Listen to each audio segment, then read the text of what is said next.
नमस्कार दोस्तों, welcome to my YouTube channel Shri Ayurveda and get ready for the weekly test. ठीक है, जो हर सैटरडे मैं लेती हूँ। ठीक है, आज जो टेस्ट है वो है 21st chapter two 25th chapter, मतलब अष्टांग हृदय सूत्रस्थान चैप्टर नंबर 21 से 25 तक।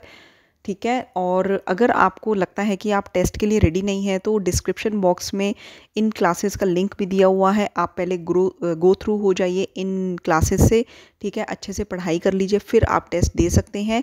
और दूसरी मेरी रिक्वेस्ट रहेगी कि आप टेस्ट अगर अटेंड कर रहे हैं तो फिर इसको अटेंड करने के बाद आप अपने मार्क्स जो है मुझे पर्सनली व्हाट्सएप कर सकते हैं, कितने मार्क्स आए हैं, या फिर कमेंट बॉक्स में कमेंट भी कर सकते हैं, ताकि मुझे भी आश्वासन हो जाए कि आप अच्छी तैयारी कर रहे हैं, आप अच्छी मेहनत कर रहे हैं।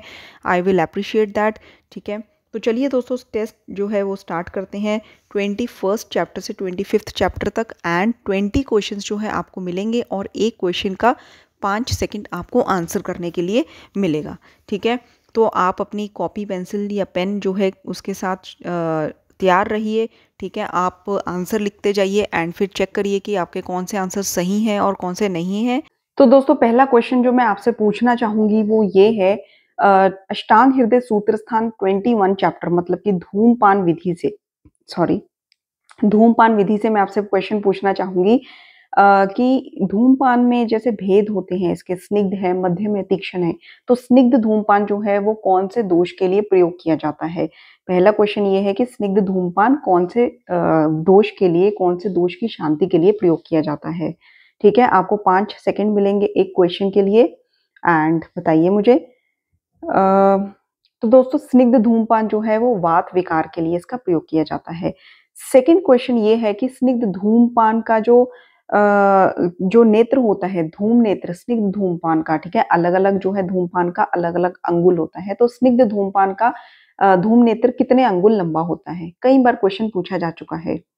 ठीक है, तो इसका आंसर बताइए आप। स्निग्ध धूमपान में धूम नेत्र कितने अंगुल लंबा होता है? तो दोस्तों, इसका आंसर है 32 अंगुल लंबा। ठीक है, 32 अंगुल लंबा स्निग्ध धूमपान का धूम नेत्र होता है।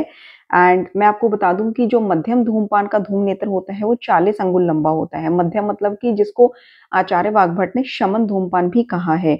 एंड इसके साथ साथ जो तीक्ष्ण धूमपान हेतु 24 अंगुल लंबा होता है धूम नेत्र। सेकंड जो इसके बाद का अध्याय है, थर्ड क्वेश्चन गंडूश आदि विधि अध्याय से, मतलब कि चैप्टर 22 से पूछना चाहूंगी थर्ड क्वेश्चन कि गंडूश के कितने भेद होते हैं? वेरी सिंपल, गंडूश के कितने भेद होते हैं? ठीक है, गंडूश के कितने भेद होते हैं तो आप बताएंगे। तो दोस्तों, गंडूश के जो है वो 4 भेद होते हैं। ठीक है, गंडूश के 4 भेद होते हैं।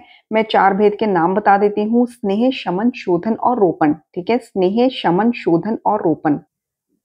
थर्ड क्वेश्चन मैंने आपसे पूछा, इसके बाद जो फोर्थ क्वेश्चन है, जो शोधन होता है, ठीक है, मतलब कि शोधन गंडूश होता है, ये कौन से दोष के शमन के लिए प्रयोग होता है? मतलब कौन से दोष की चिकित्सा के लिए शोधन गंडूश का प्रयोग किया जाता है? ठीक है, गंडूश के 4 भेद होते हैं: स्नेह, शमन, शोधन और रोपण। तो शोधन गंडूश जो है वो कफ दोष की चिकित्सा के लिए इसका प्रयोग होता है। ठीक है, ये है fourth question. And fifth question मैं आपसे पूछना चाहूंगी, इट्स वेरी इंपॉर्टेंट। देखिए, इसमें मैं जितने भी क्वेश्चन जो होते हैं वो इंपॉर्टेंट सिलेक्टिव क्वेश्चंस पूछती हूँ, और इसीलिए कहती हूँ कि ये टेस्ट जरूर अटेंड करिए। जो फिफ्थ क्वेश्चन है, इसमें है कि असंचारी कौन होता है कवल के गंडूश? एक तो होता है संचारी, ठीक है, जिसको हिला डुला सकते हैं मुंह में, ठीक है, लिक्विड को। एक होता है असंचारी। तो असंचारी क्या है कवल के गंडूश? असंचारी क्या है कवल के गंडूश? तो दोस्तों, असंचारी है गंडूश, ठीक है, और संचारी जो है दैट इज कवल।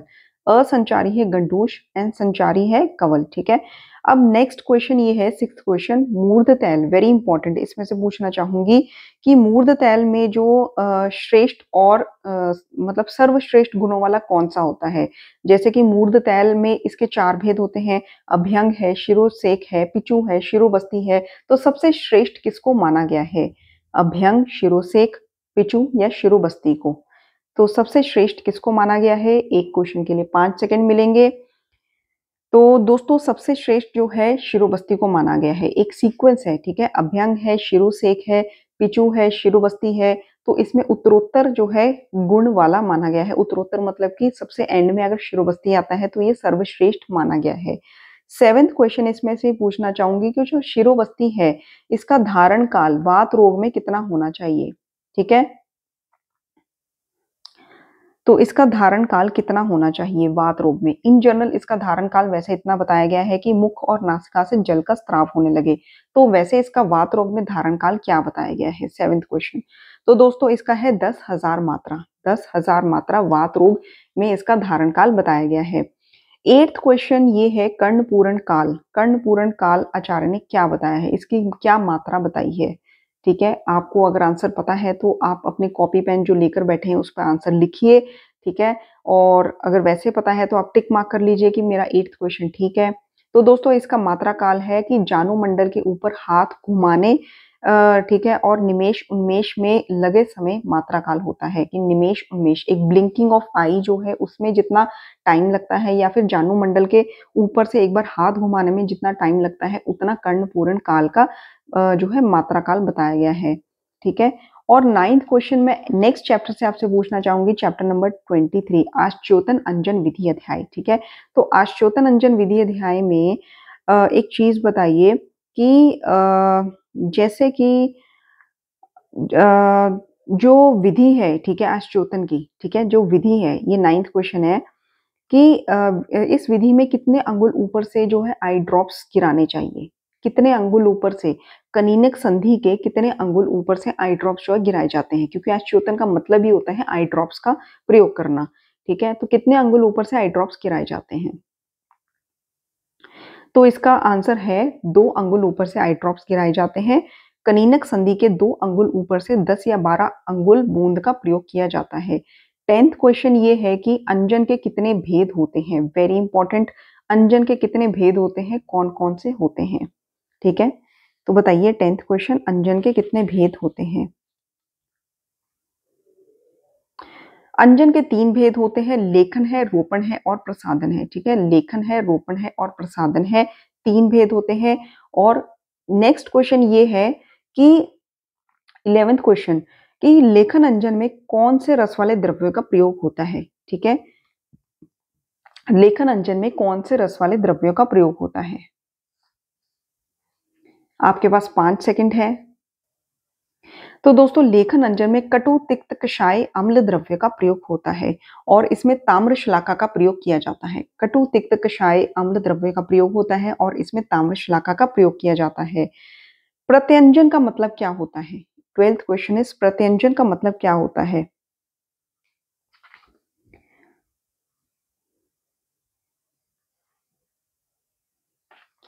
तो दोस्तों प्रत्यंजन का मतलब होता है कि जब पहले अंजन का काजल का प्रयोग किया जाए फिर उसके ऊपर दोबारा से अंजन का प्रयोग किया जाए, ठीक है। अंजन के बाद दोबारा से अंजन का प्रयोग करना प्रत्यंजन कहलाता है। जैसे कि तीक्ष्ण अंजन के प्रयोग से संतप्त नेत्र में प्रसादन हेतु चूर्ण अंजन का प्रयोग करना चाहिए। पहले तीक्ष्ण अंजन का प्रयोग कर लिया फिर उसके बाद चूर्ण अंजन का प्रयोग किया जाता है। और नेक्स्ट इज 13th क्वेश्चन कि जैसे कि अंजन की कल्पना हमने बताई थी कि 3 होती है, पिंड होती है कल्पना, रस क्रिया और चूर्ण, ठीक है। तो पिंड कल्पना में जो वर्ती होती है इसकी मात्रा कितनी होती है। पिंड कल्पना में वर्ती की मात्रा कितनी होती है।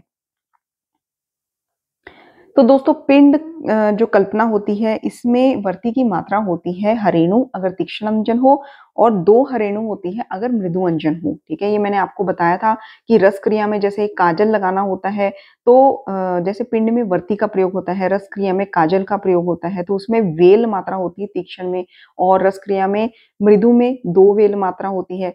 चूर्ण में जैसे सूरमा लगाते हैं तो इसमें 2 शलाका होती है तीक्ष्ण में, 3 शलाका होती है मृदु में, ठीक है। और 14th क्वेश्चन ये है, नेक्स्ट 24th चैप्टर से पूछना चाहूंगी। 14th क्वेश्चन तर्पण पुटपाक विधि अध्याय से कि जो स्नेह धारण काल होता है, ठीक है। अक्षी तर्पण में स्नेह को धारण करते हैं जैसा कि मैंने आपको बताया था। तो स्नेह धारण काल वर्तम रोग में कितना होता है। स्नेह धारण काल वर्तम रोग में कितना होता है। तो दोस्तों स्नेह धारण काल वर्तम रोग में होता है 100 वाक मात्रा, ठीक है। और इसी के साथ 15th क्वेश्चन मैं पूछना चाहूंगी आपसे कि पित्तज नेत्र रोग में, ये क्वेश्चन पहले भी आ चुका है, पित्तज नेत्र रोग में स्नेह धारण काल कितना होता है? पित्तज नेत्र रोग में स्नेह धारण काल कितना होता है? तो पित्तज नेत्र रोग में स्नेह धारण काल होता है 600 वाक मात्रा।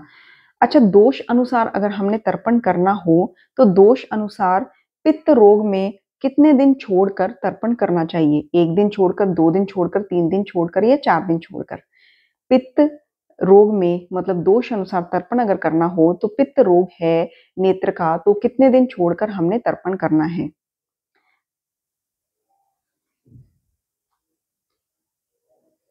तो दोस्तों पित्त रोग में हमने 1 दिन छोड़कर तर्पण करना है, ठीक है। पित्त रोग में हमने 1 दिन छोड़कर तर्पण करना है। 16th क्वेश्चन इसके पुटपाक के भेद बताइए कितने होते हैं और क्या नाम होता है? पुटपाक के भेद बताइए कितने होते हैं और क्या नाम होता है?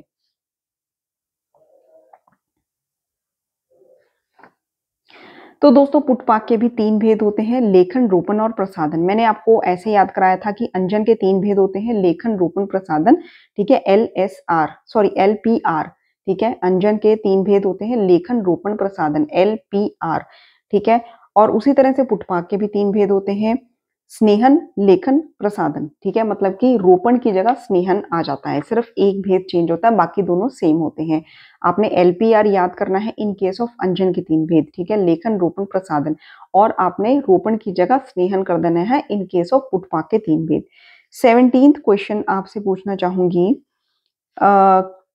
यंत्र विधि अध्याय से, ठीक है, चैप्टर नंबर 25 यंत्र विधि अध्याय से, कि यंत्र के जो भेद होते हैं उसमें स्वस्तिक यंत्र की कितनी लंबाई होती है? स्वस्तिक यंत्र की कितनी लंबाई होती है? तो दोस्तों स्वस्तिक यंत्र की लंबाई होती है 18 अंगुल, ठीक है, 18 अंगुल स्वस्तिक यंत्र की लंबाई होती है। और कौन सा ऐसा यंत्र होता है जो कर्ण में, नासा में जो शल्य चला जाए उसको निकालने के काम आता है? कौन सा ऐसा यंत्र होता है 18th क्वेश्चन की, कर्ण में, नासा में अगर शल्य चला जाए तो उसको निकालने में काम आता है? तो दोस्तों ये होता है ताल यंत्र, ठीक है, 12 अंगुल लंबी इसकी लंबाई होती है। ये 2 प्रकार के होते हैं, एक ताल, द्विताल, जैसे स्पून शेप होता है ना वैसा ही ये बना होता है, ठीक है। इसको मत्स्य तालवत मतलब मछली के तालू के आकार का कहते हैं, और ये नाड़ी, कर्ण, नासागत शल्य निर्हरण के काम आता है। नेक्स्ट क्वेश्चन ये है कि जैसे एशनी जो है इसकी उपमा किसके आकार की दी गई है? जो हमने शलाका यंत्र में पढ़ा एशनी, उसमें शलाकाएं हमने अलग अलग तरह की पढ़ी हैं, उसमें एशनी जो है किसके मुख के समान कही गई है? 18th question. तो दोस्तों एशनी गंडू पदमुखी कही गई है, एशनी गंडू पदमुखी कही गई है। अच्छा next 19th question very important, कि अणु यंत्र की संख्या वाघभट जी ने कितनी बताई है? अणु यंत्र जैसे कि रज्जू मतलब रस्सी, वस्त्र, बाल आदि, इसकी संख्या वाघभट जी ने कितनी बताई है? तो दोस्तों अणु यंत्र वाघभट जी ने 19 बताए हैं। बहुत इंपॉर्टेंट क्वेश्चन है और अक्सर हमें कंफ्यूजन हो जाती है। तो अणु यंत्र की संख्या वाघभट जी ने 19 बताई है। और लास्ट क्वेश्चन ये है कि यंत्र कर्म वाघभट के अनुसार कितने हैं, वृद्ध वाघभट के अनुसार कितने हैं? मुझे दोनों बताइए। मैंने बहुत अच्छे से आपको याद कराया है, यंत्र कर्म वाघभट के अनुसार कितने हैं और वृद्ध वाघभट के अनुसार कितने हैं। तो दोस्तों यंत्र कर्म जो है वाघभट के अनुसार 15 है और वृद्ध वाघभट के अनुसार 24 है, ठीक है। वाघभट के अनुसार 15 और वृद्ध वाघभट के अनुसार 24। यहाँ पर ये टेस्ट फिनिश होता है। अगर आपको लगता है कि आपको फिर से पढ़ना है तो आप डेफिनेटली लिंक को देखिए, डिस्क्रिप्शन बॉक्स में लिंक दिया हुआ है, ठीक है, सभी चैप्टर्स का, 21 to 25 चैप्टर्स का। इसको अच्छे से आप पढ़िए और फिर से आप टेस्ट अटेंड करिए। आप प्लीज कमेंट बॉक्स में कमेंट करिए अपने नंबर कितने आए हैं, इससे औरों को भी मोटिवेशन मिलेगा, मुझे भी एक अच्छा फील होगा कि आप मेहनत कर रहे हैं, पढ़ाई कर रहे हैं, ठीक है। तो दोस्तों टेस्ट को अटेंड कीजिए जो हर वीकली टेस्ट होते हैं, क्योंकि उसमें मैं बहुत इंपॉर्टेंट क्वेश्चंस जो है बताती हूँ जो बार बार क्वेश्चन पेपर्स में आए होते हैं। धन्यवाद।